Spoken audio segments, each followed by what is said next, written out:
Oke, halo guys, jumpa lagi bersama saya Rio. Kali ini kita akan membahas satu unit lemari pendingin atau biasa kita sebut juga kulkas, terutama dari brand Samsung yang sudah di belakang saya ini unitnya. Nah, di belakang saya ini serinya adalah RT22FA-RB-DSA. Seperti apa detailnya? Check it out. Yeah, yeah, Bobby Valentino.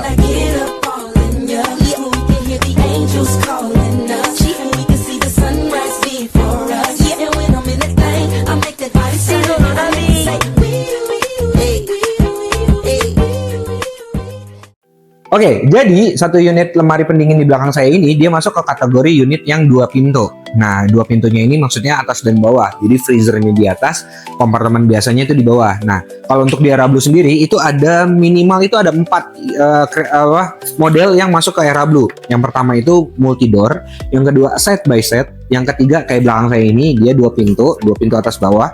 Yang terakhir adalah satu pintu. Nah, dari urutannya ini, yang dua pintu ini masuk ke kategori yang ekonomis lah gitu.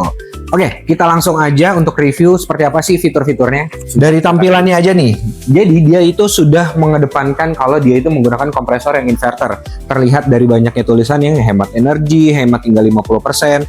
Nah, ini semua menandakan kalau dia itu sudah unit yang inverter. Kalau si Samsung sendiri itu menyebutnya dual inverter. Jadi, dia itu sistem kerja kompresornya adalah dengan cara seberapa dia butuh konsumsi pendinginannya, sebegitu juga dia kompresornya akan bekerja. Misalkan dia berkurangnya cuma 20% dari target yang kita tetapkan, yang di thermalnya kita atur tuh. Nah, dia kan bekerjanya kompresornya 20% juga, jadi nggak 100% kayak kompresor yang konvensional. Oke, kita lanjut ke bagian depannya dulu.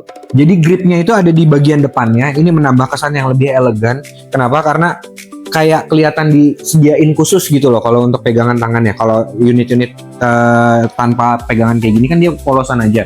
Nah, itu biasanya malah jadi bosan. Oke, kita buka aja untuk ngelihat bagian freezernya. Nah, di kompartemen atas yang paling mencolok adalah fitur untuk di bagian cooling pack-nya. Nah, ini sebenarnya kita bisa copot. Nah, fungsinya dia adalah menyimpan energi dingin. Jadi kalornya rendah sekali untuk yang di sini. Jadinya dia akan lebih lama untuk dinginnya. Cooling pack ini bisa bertahan hingga 12 jam. Ini menyebabkan dia jadi kalau misalnya kita taruh gelas di atasnya nih, nah itu bisa bertahan lebih lama dibanding dengan kayak naruh es batu aja gitu di dalamnya gitu. Nah, ini bisa kita jadikan juga tempat tatakan seperti ini gitu. Jadinya selain untuk menambah pendinginan, dia juga bisa mengontrol suhunya biar nggak terlalu naik turun. Kan biasanya kalau kita buka freezer, otomatis suhu dinginnya akan keluar kan.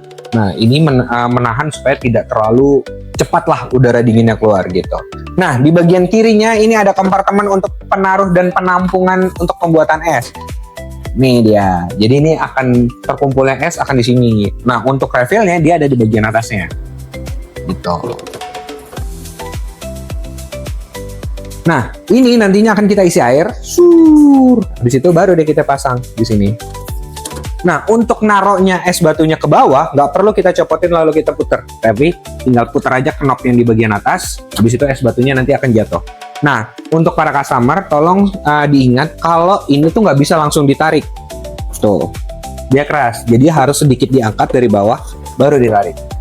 Kenapa dibuat seperti itu? Supaya mekanisme kontrolnya jadi lebih aman dan lebih safety. Nah, di bagian kanannya ini penampungan gelas biasa. Kita lanjut ke bagian bawahnya. Sorry, saya lupa. Jadi di sini adalah untuk kontrol pendinginannya. Semakin kita geser ke kanan, pendinginannya akan jadi semakin lebih dingin. Nah, kenapa disediain kontrol kayak gini padahal ini freezer? Karena nggak semua bahan makanan yang kita pengen taruh di freezer itu pengen kita buru-buru dinginin gitu. Selain untuk dayanya kita press untuk lebih ekonomis, dia juga bisa kita kontrol untuk kita burst supaya dinginnya lebih maksimal gitu. Oke, baru kali ini kita turun ke bagian bawahnya. Nah, di bagian bawahnya salah satu fitur keunggulannya adalah untuk kemudahan untuk menarik untuk kompartemennya, pembatas kompartemennya. Kalau biasanya kan dia cuma pakai knob kayak biasa nih, kayak gini. Dia cuma cukup tinggal ditarik belakangnya, lalu geser.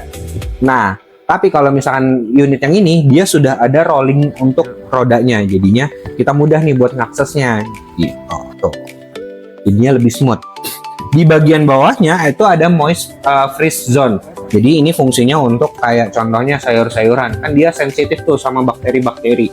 Nah, kalau misalkan banyak bakterinya, dominannya cenderungnya sayurannya jadi cepat layu. Karena di bagian ininya dia terdapat fitur untuk penyaringan filtrasi lagi untuk udara yang masuk ke dalam kompartemen tadi.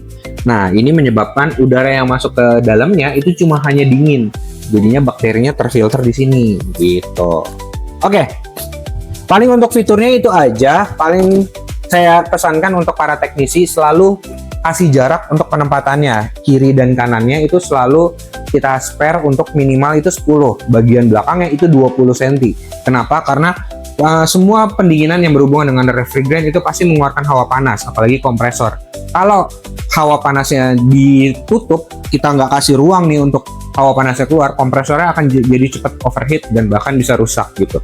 Selain itu juga, karena dia kompresor pasti sistemnya ada getaran, nah pasti selalu adjust untuk di bagian kakinya. Selain untuk keselamatan dari customernya, unitnya juga jadi bisa lebih awet. Karena getaran tadi, kalau misalkan nggak disejajarin kakinya, getarannya akan jadi lebih besar lagi impact-nya ke si unitnya tersebut. Oke, ditambah lagi, karena ini unit inverter, dia pasti sensitif banget sama yang namanya tegangan inputnya. Jadi kita pastiin untuk colok di stop kontak untuk pakai multitester, pastiin tegangannya itu normal bekerjanya adalah di 220 volt.